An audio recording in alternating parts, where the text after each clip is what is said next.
1896-2016. Cela fait exactement 120 ans que la graine de l'évangile a été semée en pays Abouré et Haye de Grand Bassam, plus précisément dans le village de Moossou. Les monseigneurs Alphonse Kirman, Jules Moury et le père Émile Bonhomme ont été sollicités par la population afin de bâtir l'église catholique de Moossou.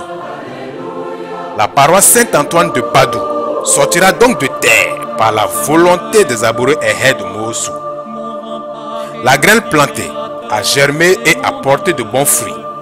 C'est pourquoi la paroisse Saint-Antoine de Padoue de Moossou est en fête.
Oui, 120 ans d'évangélisation, avec à la clé de nombreuses vocations sacerdotales sorties du village de Moossou. Oui, 120 années de diffusion de l'évangile à partir de la terre de Moossou. Cela mérite de faire une pause et de rendre grâce à Dieu. Il est bon de rappeler que la paroisse Saint-Antoine de Moossou est la 3e église catholique en Côte d'Ivoire.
priait à l'écart. Comme ses disciples étaient là, il les interrogea. Pour la foule, qui suis-je? Il répondit. Jean-Baptiste, pour d'autres, Élie, pour d'autres encore, un prophète d'autrefois qui serait ressuscité. Jésus leur dit. Et vous, que dites-vous? Pour vous, qui suis-je? Pierre prit la parole et répondit. Le Messie de Dieu. Et Jésus leur défendit vivement de le révéler à personne en expliquant.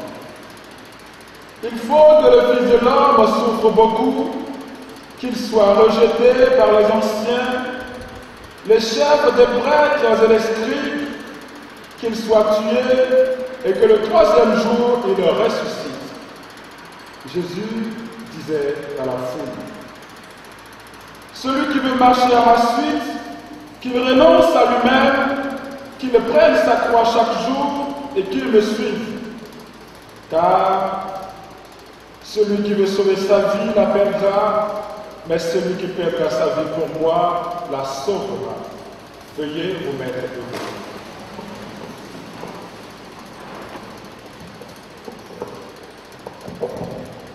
Acclamons la parole de Dieu.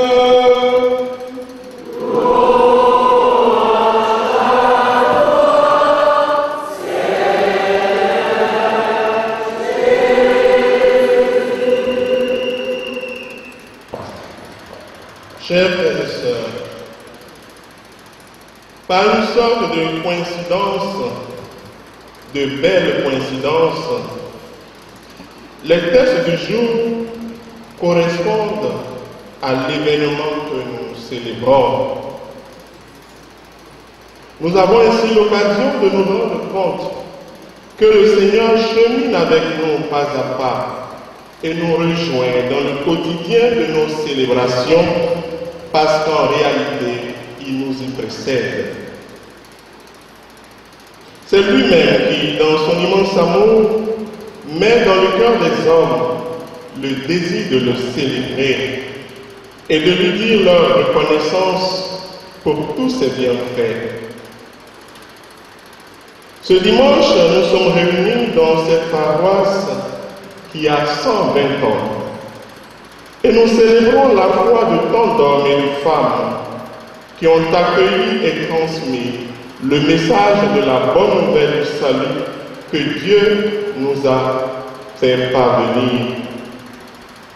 En premier lieu, il nous plaît de nommer Saint Antoine de Padoue, sous le patronage duquel les premiers missionnaires ont placé la paroisse de Mossou il y a 120 ans. Qui est-il? Saint Antoine de Padoue est né vers 1195 à Lisbonne, Portugal. À sa naissance, on l'a nommé Fernando Martins de Hoyos. Sa famille est noble et liée aux croisades. Je ne vais pas développer sur les croisades parce que c'est une affaire de guerre compliquée. Et Dieu merci, c'est passé.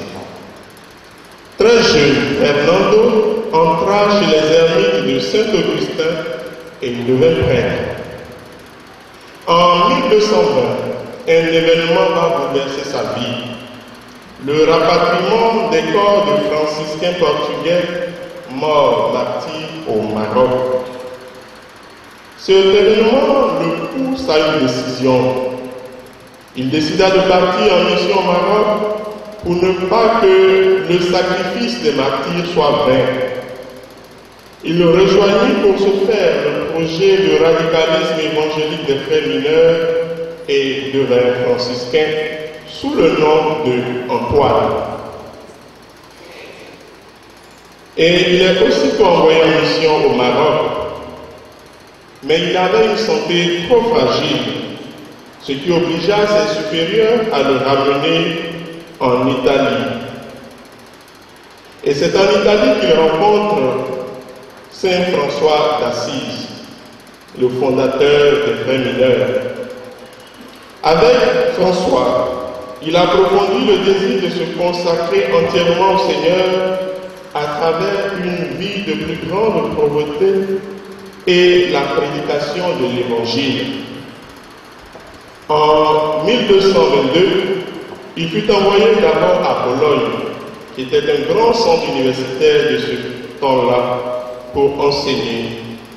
Puis il rejoignit le sud de la France pour combattre vigoureusement dans la fatigue des longues marches et des vives polémiques l'hérésie cathare. Les cathares, c'est une autre chose compliquée du passé. Ce sont des gens qui avaient une conception dualiste du monde, selon laquelle il y a le mal et le bien, et chacun est soit dans le camp du mal ou du bien. Ils se faisaient appeler eux-mêmes les bons hommes et même les parfaits, et tous ceux qui n'étaient pas cathares étaient les mauvais. Ils s'opposaient aussi à la construction de lieux de culte, parce que selon eux, Dieu n'a pas besoin de lieux de culte pour être loué. Ils étaient spécialistes de prédication publique dans les carrefours. Ils disaient en plus qu'il y avait la réincarnation, parce que les mauvais ne pouvaient pas entrer au ciel. Alors ils devaient revenir plusieurs fois en vie pour comprendre qu'ils devaient devenir cathares avant d'arriver au ciel. L'Église ne pouvait pas accepter un tel enseignement. Et en 1208, le pape leur envoya un légat. Ils l'ont accueilli comme dans l'Évangile en l'assassinant. Et Saint Antoine décida courageusement d'aller parler dans la région dominée par les cathares, le sud de la France, la région d'Albi. Par la grâce de Dieu et la vigueur de ses prédications, Saint Antoine ramena de nombreux villages de la France et de nombreux hommes à la raison. Et il reçut même le nom de marteau des hérétiques, parce qu'il aimait les affronter en public, puisque c'était leur lieu de prédication. Et il leur montrait par sa capacité de répondre et sa maîtrise de la doctrine que ce qu'ils disent est contraire à l'Évangile. En 1227, meurt Saint François et tous les frères décident d'élire Saint Antoine comme supérieur. Il doit donc rentrer en Italie, il fera quelque temps en Rome, mais il ne se sentait pas dans la peau d'un administrateur, d'un supérieur. Et en 1230, donc 3 ans après, il renonce à la charge de supérieur de l'ordre pour repartir en pèlerinage, aller prêcher la bonne nouvelle. Et un an après, il meurt à Padoue. C'est ainsi que son nom est associé à la ville de Padoue.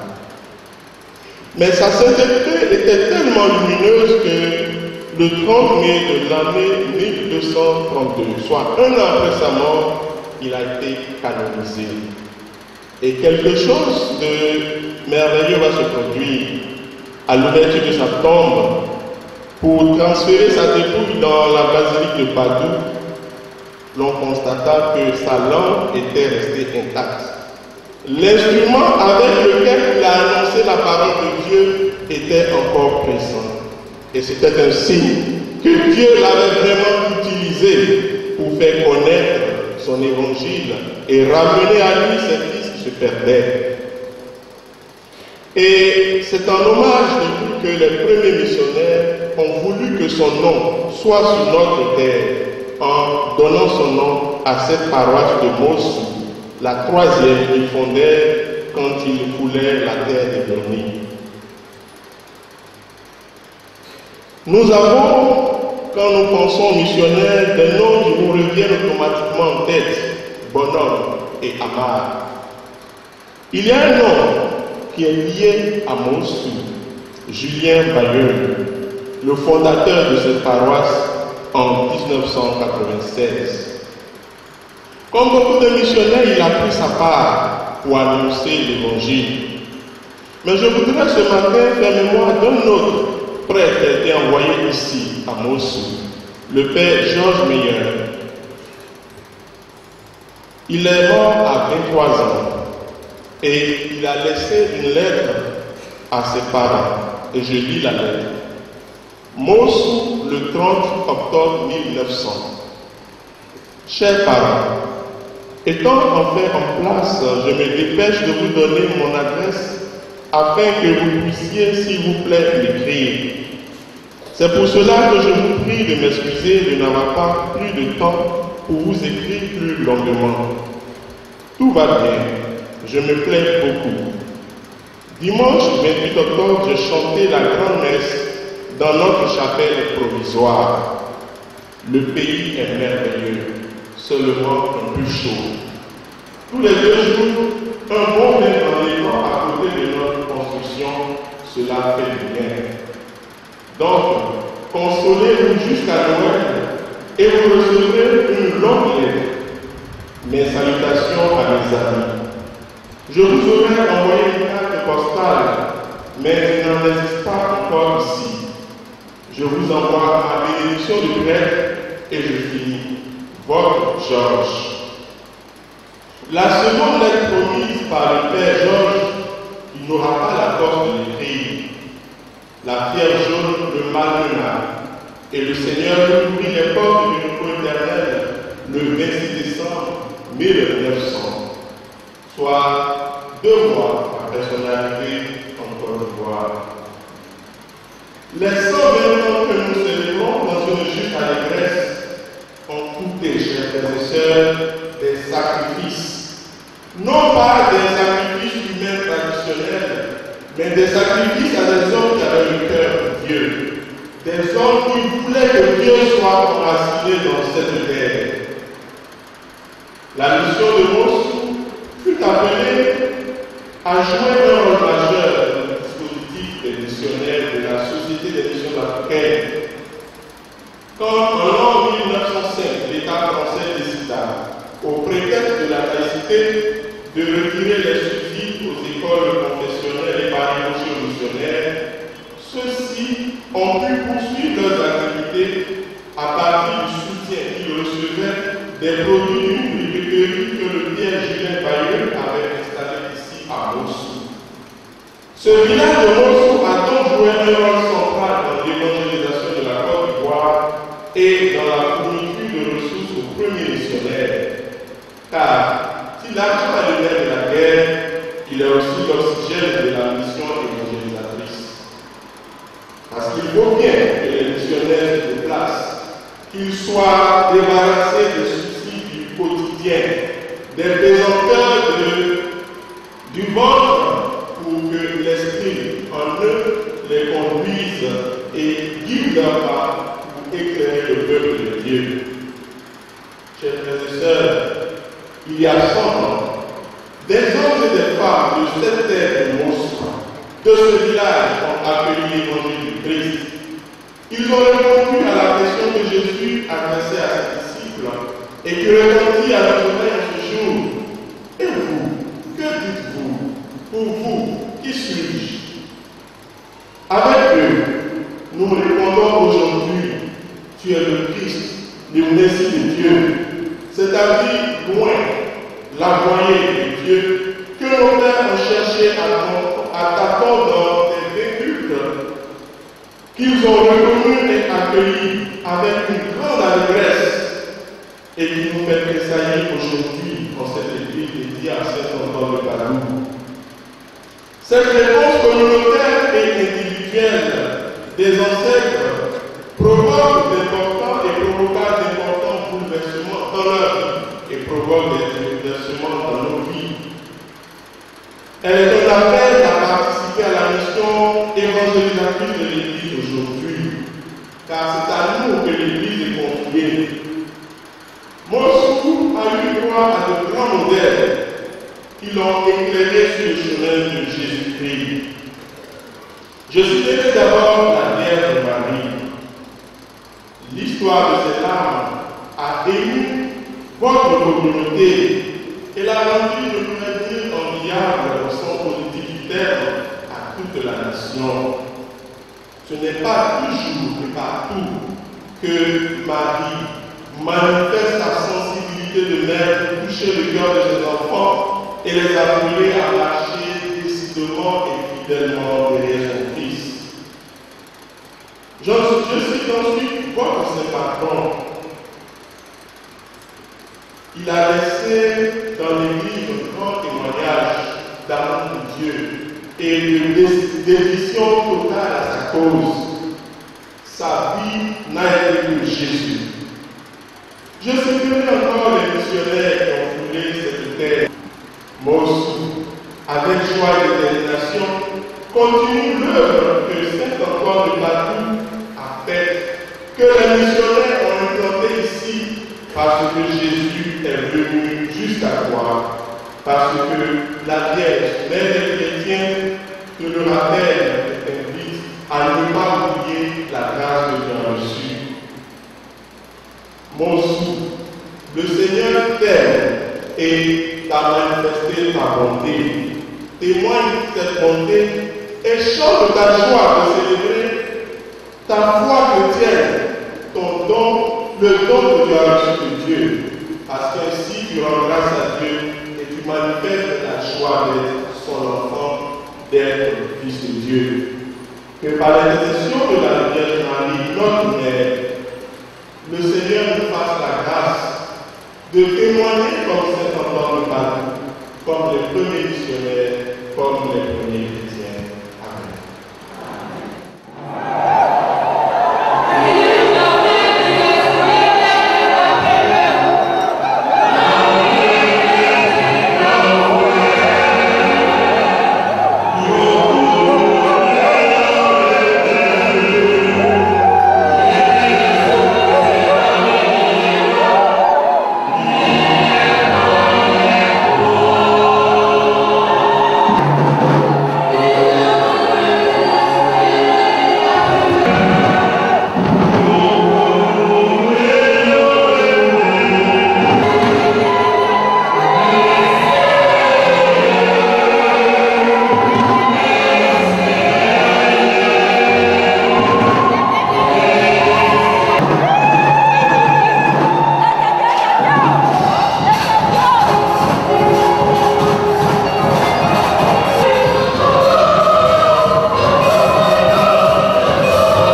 Sur notre ovation, nous acclamons le représentant de l'évêque qui va maintenant